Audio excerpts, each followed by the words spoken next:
വീഡിയോസിന്റെ കമന്റിലൊക്കെ ചേച്ചി soil clay ഉണ്ടാക്കുമെന്ന് ചോദിച്ചിട്ടുണ്ടായിരുന്നു. നമ്മുടെ ഇപ്പോഴത്തെ ക്ലൈമറ്റിൽ സോയിൽ ക്ലേ ഉണ്ടാക്കിയെടുക്കാൻ ഇത്തിരി ബുദ്ധിമുട്ടായതുകൊണ്ട് നമുക്ക് പെട്ടെന്ന് വീട്ടിലുണ്ടാക്കാൻ പറ്റിയ വേറൊരു ക്ലേയുടെ മെത്തേഡ് ഞാൻ കാണിച്ചു തരാം. ഇതിനു വേണ്ടി നമ്മുടെ വീട്ടിൽ അടുക്കള കിട്ടുന്ന മൂന്നേ മൂന്ന് ഇൻഗ്രീഡിയൻസ് മാത്രമേ യൂസ് ചെയ്തിട്ടുള്ളൂ. ഗ്ലൂവോ അല്ലെങ്കിൽ കോൺഫ്ലോറോ ഒന്നും ഞാൻ യൂസ് ചെയ്തിട്ടില്ല കേട്ടോ. അപ്പൊ നമുക്ക് നേരെ വീഡിയോയിലേക്ക് പോവാം. ഫസ്റ്റ് സ്റ്റെപ്പ് എന്ന് പറഞ്ഞാൽ കുറച്ച് വെള്ളം എടുത്ത് അതിനകത്തേക്ക് നമ്മുടെ ഉപ്പുണ്ടല്ലോ, ആ ഉപ്പിട്ട് നല്ലപോലെ ഒന്ന് മിക്സ് ചെയ്തെടുക്കുക. ഇനി രണ്ടാമത്തെ സ്റ്റെപ്പായിട്ട് നമുക്ക് കുറച്ച് മൈദ എടുക്കാം. മൈദയാകുമ്പോൾ എല്ലാവരും വീട്ടിലുണ്ടല്ലോ. അപ്പൊ നിങ്ങൾക്ക് എത്രയാണോ വേണ്ടി അത്രയും ക്വാണ്ടിറ്റി മൈദ എടുത്തിട്ട് ഒരു ഇത്തിരി എണ്ണ ഒഴിക്കുക. ഏത് എണ്ണ വേണമെങ്കിലും യൂസ് ചെയ്യുക. നമുക്ക് മിക്സ് ചെയ്യുന്ന ടൈമിലോ കയ്യിൽ ഒട്ടിപ്പിടിക്കാതിരിക്കാൻ വേണ്ടിയാണ്. എന്നിട്ട് നമ്മൾ നേരത്തെ എടുത്തു വെച്ചിരുന്ന നമ്മുടെ ആ ഉപ്പ് മിക്സ് ഉണ്ടല്ലോ, അത് ഇതിലേക്ക് ഒരു ഇത്തിരി ആയിട്ട് ഒഴിച്ച് ഇതുപോലെ ഒന്ന് മിക്സ് ചെയ്തെടുക്കാം കേട്ടോ. നല്ലപോലെ ഒന്ന് നമുക്ക് ഇതുപോലെ ചപ്പാത്തിക്ക് കുഴക്കുന്ന പോലെ കുഴച്ചെടുക്കാം. നമ്മൾ ആ ഉപ്പ് സൊല്യൂഷൻ ഒഴിക്കുമ്പോൾ ഇച്ചിരി ഒഴിക്കാൻ ശ്രമിക്കുക കേട്ടോ. കാരണം ആദ്യമേ തന്നെ ഫുള്ളായിട്ട് ഒഴിച്ചു കഴിഞ്ഞാൽ ചിലപ്പം വെള്ളം കൂടി പോകും. പിന്നെ നമ്മൾ മൈദ ഇടേണ്ടി വരും. അപ്പം ഇത്തിരി ഒഴിച്ച് നമ്മൾ ഇതുപോലെ മിക്സ് ചെയ്തെടുത്താൽ മതി.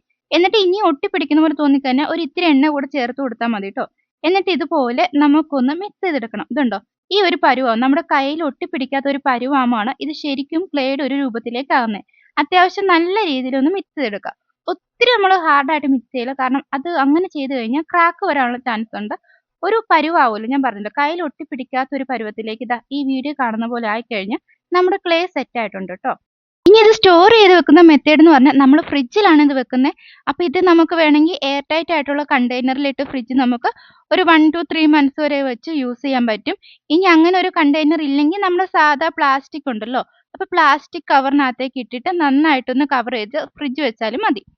നമ്മൾ ഫ്രിഡ്ജിൽ നിന്ന് എടുക്കുന്ന ടൈമിൽ നമ്മുടെ കയ്യിൽ ഒട്ടിപ്പിടിക്കുന്ന പോലെ ഫീൽ ചെയ്യുവാണെങ്കിൽ ഒരു ഇത്തിരി എണ്ണ നമ്മുടെ കയ്യിലൊന്ന് ആക്കിയിട്ട് ജസ്റ്റ് അത് ഇതുപോലെ ഒന്ന് പരത്തണ്ട, കയ്യിലൊന്ന് ഇട്ട് മിക്സ് ചെയ്തെടുത്താൽ ആ ഒരു ഒട്ടിപ്പിടിക്കുന്ന രീതി മാറി കിട്ടും കേട്ടോ. ഇനി എന്തായാലും നമ്മൾ ക്ലേ ഉണ്ടാക്കി, അപ്പോൾ ആ ക്ലേ വർക്ക് ആവുന്നതും കൂടെ നിങ്ങളുടെ കാണിക്കണ്ടേ. അപ്പം ഞാൻ വിചാരിക്കുന്നു നമ്മുടെ ക്ലേ വെച്ച് എനിക്ക് ഏറ്റവും ഉണ്ടാക്കാൻ എളുപ്പമുള്ളത് സ്ട്രോബെറിയാണ്. എന്നാൽ പിന്നെ സ്ട്രോബെറി തന്നെ ഉണ്ടാക്കിയേക്കാന്ന് വിചാരിച്ചു. അപ്പം വീഡിയോ കണ്ടപോലെ നമ്മൾ ഉണ്ടാക്കിയ ക്ലേയിൽ നിന്ന് ഒരു ഇത്തിരി പോർഷൻ എടുത്തിട്ട് ഇതുപോലെ നമ്മളൊന്ന് പരത്തി കൊടുക്കുന്നുണ്ട്. നമ്മുടെ ആ സ്ട്രോബെറിയുടെ ഷേപ്പിലേക്ക്, എന്താ ഒരു ഹാർട്ടൊക്കെ പോലെ വരുമല്ലോ, ആ ഒരു ഷേപ്പിലേക്ക് ഒന്ന് പരത്തി കൊടുക്കുന്നുണ്ട് കേട്ടോ. പിന്നെ സോയിൽ ക്ലേ വെച്ച് കമ്പയർ ചെയ്യുമ്പോൾ ഇതിൻ്റെ ഒരു പോസിറ്റീവ് സൈഡ് എന്ന് വെച്ചാൽ നമുക്കിത് പെട്ടെന്ന് ഉണങ്ങി കിട്ടും. നമ്മുടെ സോയിൽ ക്ലേ ആണെങ്കിൽ നമുക്കൊരു 24 hours ഒക്കെ വെക്കുകയാണെങ്കിൽ നല്ലപോലെ ഉണങ്ങി കിട്ടും. ഇത് പിന്നെ അത്രയും ബുദ്ധിമുട്ടില്ല. നമുക്ക് കുറച്ച് നേരം നമ്മുടെ റൂം ടെമ്പറേച്ചർ വെച്ചാലും ഉണങ്ങി കിട്ടും. വെയിലത്ത് തന്നെ വെക്കണം എന്നൊന്നുമില്ല. ഞാനിപ്പോൾ വീഡിയോയ്ക്ക് വേണ്ടി ഇവിടെ നമ്മൾ സ്ട്രോബെറി ഉണ്ടാക്കുവാണല്ലോ, അപ്പം നമുക്ക് ഉണങ്ങി കിട്ടാനുള്ള ടൈം ഇല്ലാത്തതുകൊണ്ട് ഞാൻ നമ്മുടെ ഹെയർ ഡ്രയർ ഉണ്ടല്ലോ, അത് വെച്ച് ജസ്റ്റ് ഒന്ന് ചൂടാക്കി കൊടുത്തപ്പോൾ തന്നെ സംഭവം അത്യാവശ്യം ഉണങ്ങി വന്നു കേട്ടോ. ഞാനിപ്പോൾ ഹാഫ് അങ്ങനെ ഒന്ന് ഉണക്കിയിട്ടാണ് ഇതാ ഈ വീഡിയോയിൽ കാണിക്കുന്നത്.